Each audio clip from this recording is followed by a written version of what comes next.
नमस्कार दोस्तों, मैं महेंद्र IIT कंप्यूटर इंस्टीट्यूट की ऑनलाइन क्लास में आप सभी का स्वागत करता हूं। आज हम लोग सीखेंगे कंप्यूटर की स्टोरेज डिवाइस क्या होती है, कितने प्रकार की होती हैं और कैसे काम करती हैं। यह सब जानने के लिए आप सभी लोग पहले तो चैनल को सब्सक्राइब कर लें, जिससे आपको न्यू वीडियोज मिलती रहे। स्टोरेज डिवाइस क्या होती है? यह वह हार्डवेयर होते हैं जो डेटा को बनाए रखने और स्टोर करने का कार्य करते हैं। स्टोरेज डिवाइस किसी भी कंप्यूटर के कोर कंपोनेंट्स में से एक है। यह कंप्यूटर पर सभी प्रकार के डेटा और एप्लीकेशन को स्टोर करते हैं। मेमोरी दो प्रकार की होती है, primary and secondary. Primary memory क्या है? प्राइमरी मेमोरी कंप्यूटर की मेन मेमोरी होती है, जो आमतौर पर उस प्रकार के डेटा अथवा प्रोग्राम को स्टोर करती है जिसे वर्तमान समय में प्रोसेसिंग यूनिट CPU द्वारा प्रोसेस किया जा रहा होता है। प्राइमरी मेमोरी मुख्य रूप से 3 प्रकार की होती है, जिसमें रैम, रोम और कैश मेमोरी शामिल है।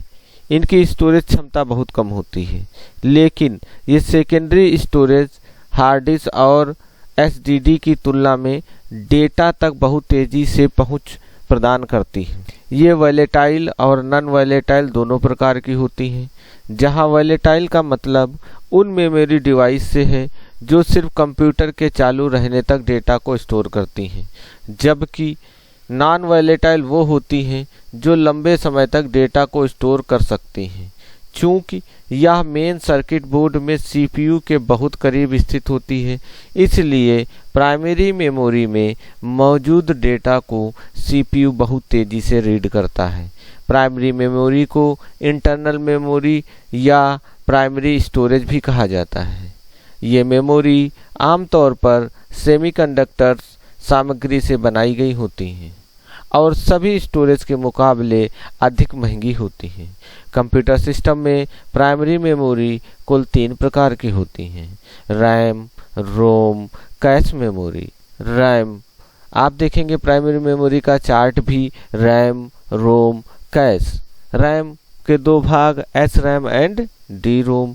रोम के 3 भाग PROM, EPROM, EEPROM। अब जान लेते हैं रैम क्या होती है। RAM means that random access memory. इसी को कंप्यूटर की मेन मेमोरी भी कहा जाता है। ये एक टेम्परेरी स्टोरेज होती हैं, यानी डिवाइस के ऑफ होते ही इसमें स्टोर डेटा अपने आप रिमूव हो जाता है। इसके बाद उस डेटा को वापस नहीं लाया जा सकता, इसलिए रैम को वॉलेटाइल मेमोरी भी कहा जाता है। ये एक सेमीकंडक्टर और फ्लिप फ्लॉप से मिलकर बनी मेमोरी है।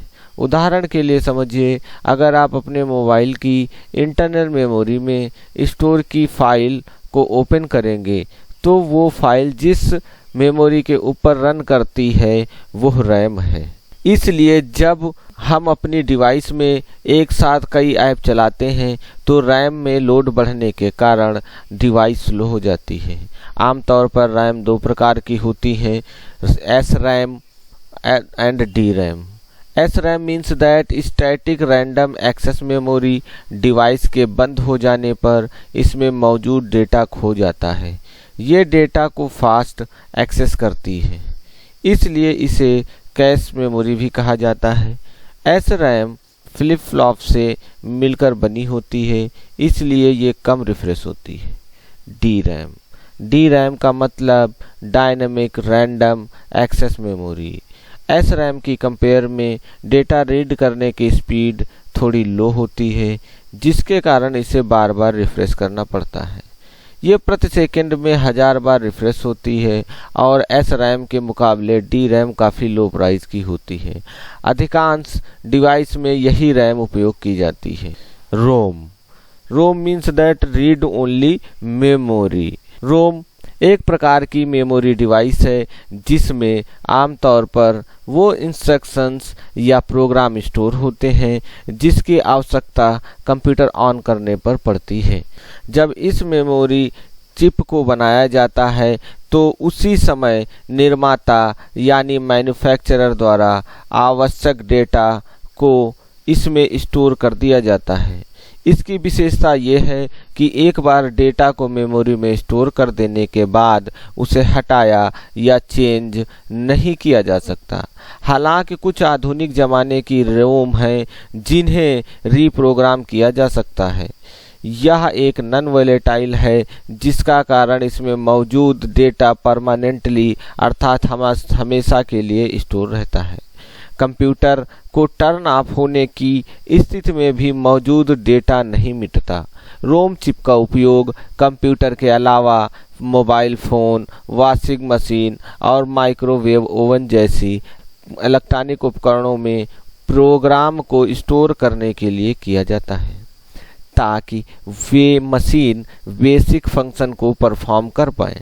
कंप्यूटर में रैम के अलावा रोम भी प्राथमिक मेमोरी है, या खासकर उन निर्देशों को स्टोर करती है जो सिस्टम को स्टार्ट करने के लिए आवश्यक होते हैं। इन निर्देशों को बूट स्ट्रैप कहा जाता है। अधिकांश कंप्यूटर ये मेमोरी को मदरबोर्ड पर स्थित बायोस चिप में मिलेगी। यहाँ रीड ओनली का मतलब है इसमें मौजूद डेटा को सिर्फ पढ़ा जा सकता है, उसे संशोधित अथवा मॉडिफाई नहीं किया जा सकता, खासकर एमरैम को। हालांकि अन्य प्रकार की रोम में स्टोर डेटा को मिटाया या उसे बदलाव किया जा सकता है। ये रीराइटेबल होती हैं। रोम के प्रकार। Number 1, M ROM means mask read only memory. यह इलेक्ट्रॉनिक उपकरणों में इस प्रकार की मेमोरी को सबसे पहले उपयोग किया जाता था। एमरोम एक ऐसी रोम है जिसमें स्टोर डेटा को यूजर द्वारा इरेज या चेंज नहीं किया जा सकता। उत्पादन के दौरान इन्हें प्री प्रोग्राम्ड कर दिया जाता है, अर्थात मैन्युफैक्चरिंग के समय ही उत्पादक आवश्यक प्रोग्राम को इसमें स्टोर कर देता है। Number 2, P ROM programmable read only memory. यह एक प्रोग्रामेबल रोम है, अर्थात इसका निर्माण के समय उत्पादक द्वारा इसमें कोई भी प्रोग्राम या निर्देश स्टोर नहीं किया जाता। उस समय तक ये एक ब्लैंक मेमोरी होती हैं। यूजर इन चिप को बाजार में खरीद कर अपने हिसाब से प्रोग्राम कर सकते हैं। कुछ विशेष टूल जैसे पी रोम प्रोग्रामर या बर्नर आपको ऐसा करने की अनुमति देते हैं। इसमें डेटा लिखने के लिए चिप में मौजूद कई छोटे फ्यूज को जलाया जाता है। हालांकि एक बार चिप को प्रोग्राम कर देने के बाद उसमें फिर किसी तरह का संशोधन संभव नहीं होता, इसलिए इसे वन टाइम प्रोग्रामेबल डिवाइस कहा जाता है। उपयोग इन मेमोरी को mobile phone, video game console, medical device, HDMI और RFID टैग्स ETC में उपयोग किया जाता है। Number 3, EPROM erasable programmable read only memory. जैसा कि इसके नाम से पता चलता है कि EPROM चिप की प्रोग्रामिंग को कई बार इरेज करके फिर से रीप्रोग्राम किया जा सकता है। EPROM इरेज का उपयोग करके इस पारदर्शी गिलास से विशेष फ्रीक्वेंसी द्वारा पराबैंगनी किरणों को कुछ समय तक चिप पर डाला जाता है, जिससे उसमें स्टोर डेटा पूरी तरह मिट जाता है। इस प्रक्रिया के बाद यह मेमोरी पूरी ब्लैंक हो जाती है, जिसके बाद उसे फिर से प्रोग्राम किया जा सकता है। उपयोग इस श्रेणी की मेमोरी का इस्तेमाल micro controller, modem and video card ETC। Number 4, EEPROM electrically erasable and programmable read only memory. ये एक आधुनिक प्रकार की रोम है जिसमें से डेटा सबसे अधिक समय 1000 बार इरेज करके फिर से रीराइट किया जा सकता है। इसके नाम से ही मालूम पड़ता है कि EEPROM चिप में से डेटा को इलेक्ट्रिकली मिटाया और फिर से लिखा जाता है। ये ही कारण है कि डेटा को मिटाने और लिखने की प्रक्रिया के दौरान इसे कंप्यूटर से निकालने की जरूरत नहीं पड़ती। उपयोग इनका उपयोग बायोज चिप के रूप में कंप्यूटर में होता है। Number 3, cache memory. आपने रैम को जाना, रोम को जाना, अब देखते हैं कैश मेमोरी। कंप्यूटर में कैश मेमोरी एक छोटी साइज की मेमोरी होती है जो अक्सर अनुरोधित डेटा और निर्देश को स्टोर करती है ताकि ज़रूरत पड़ने पर तुरंत सीपीयू के लिए उपलब्ध हो। कैश मेमोरी को डेटा को टेम्परेरी रूप से स्टोर करती है। ये बेहद फास्ट मेमोरी है जो कंप्यूटर में सीपीयू और रैम के बीच स्थित होती है। आधुनिक ज़माने के कंप्यूटरों में कैश मेमोरी एक बेहद ही महत्वपूर्ण भाग है। जब भी सीपीयू कोई टास्क करता है तो कई ऐसे निर्देश होते हैं जिसकी ज़रूरत उसे बार बार पड़ती है। कैश मेमोरी उन निर्देशों को तुरंत सीपीयू को प्रदान करती है जिससे कंप्यूटर की परफॉर्मेंस में सुधार होता है। आमतौर पर यह मेमोरी कंप्यूटर में सीपीयू के साथ इनबिल्ड होती है या फिर किसी अलग चिप के रूप में कंप्यूटर में मौजूद होती है। आप सभी ने प्राइमरी मेमोरी को जान लिया है, अब जानते हैं सेकेंडरी मेमोरी क्या होती है।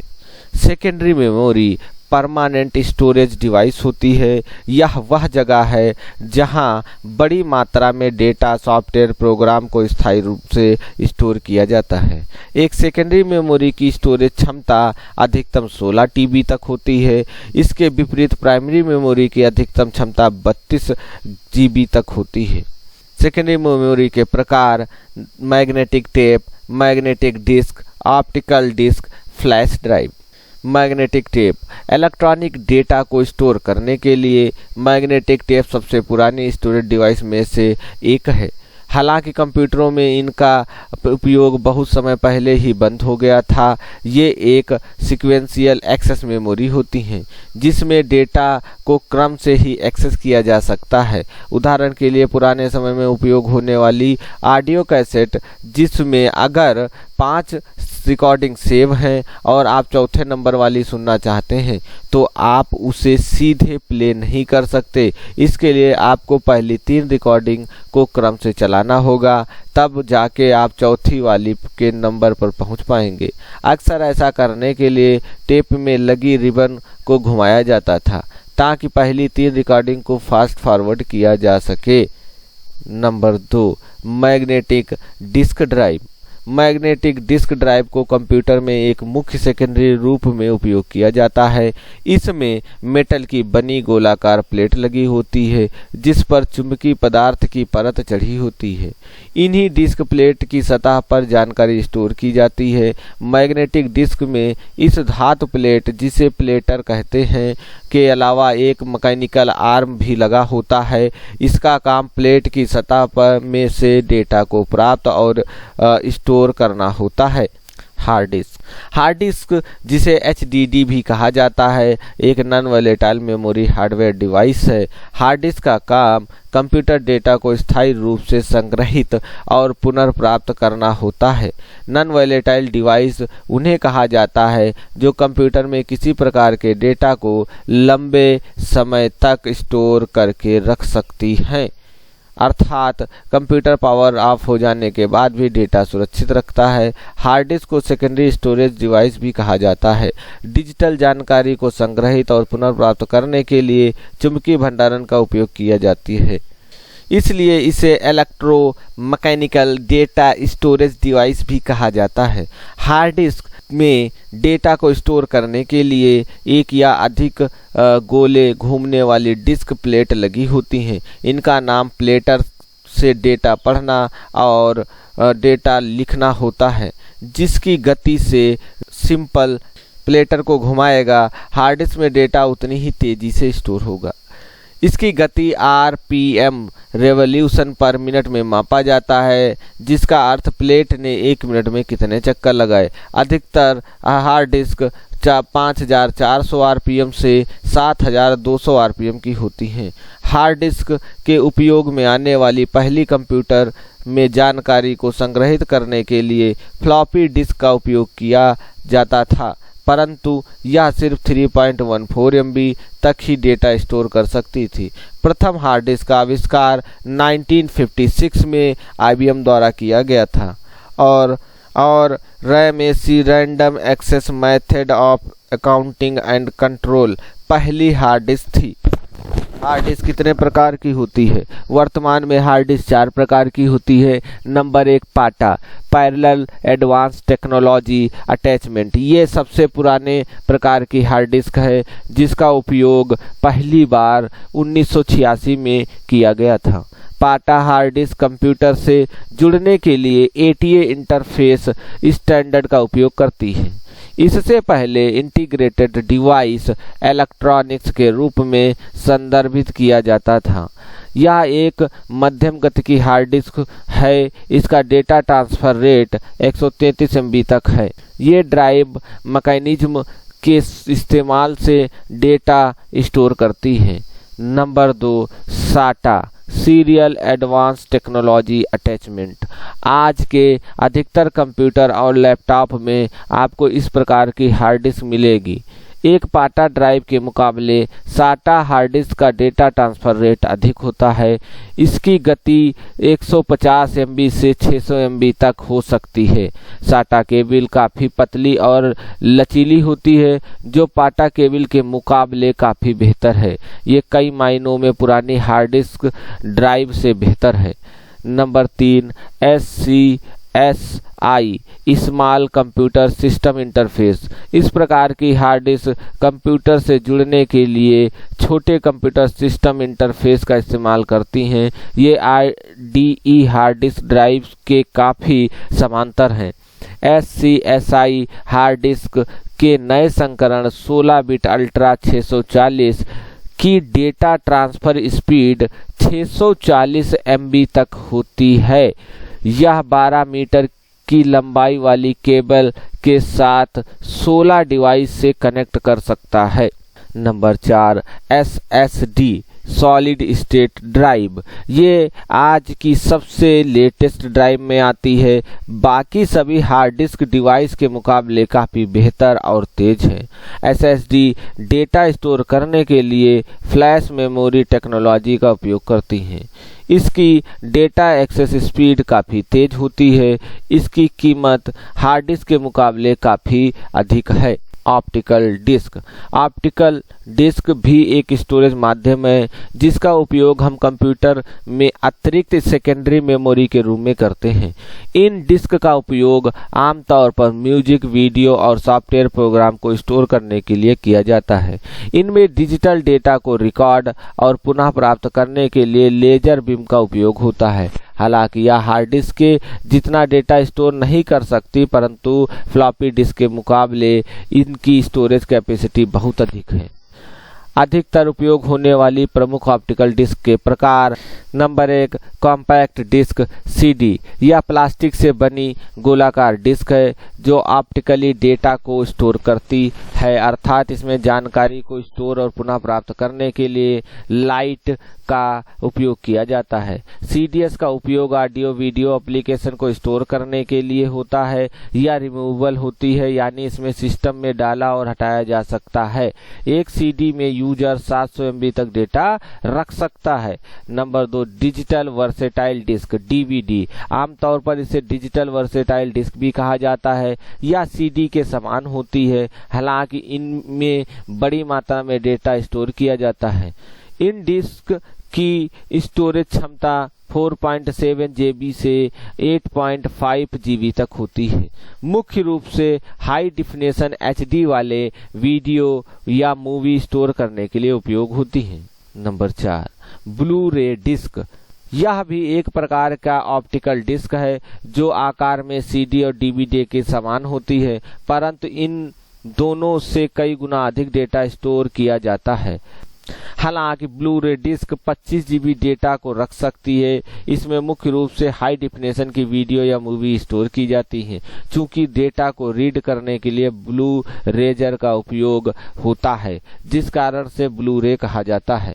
Flash memory. यह एक बेहद लोकप्रिय सेकेंडरी मेमोरी है जिसका अधिकतर उपयोग डेटा बैकअप रखने के लिए किया जाता है। यह अन्य मेमोरी डिवाइस के लिए भिन्न है क्योंकि इसमें डेटा इलेक्ट्रिकली स्टोर और डिलीट किया जाता है। आमतौर पर यह एक प्रकार की EEPROM है। चूंकि ये रिमूवेबल स्टोरेज डिवाइस है, इसलिए इनका उपयोग एक कंप्यूटर से दूसरे कंप्यूटर में डेटा ट्रांसफर करने के लिए भी किया जाता है।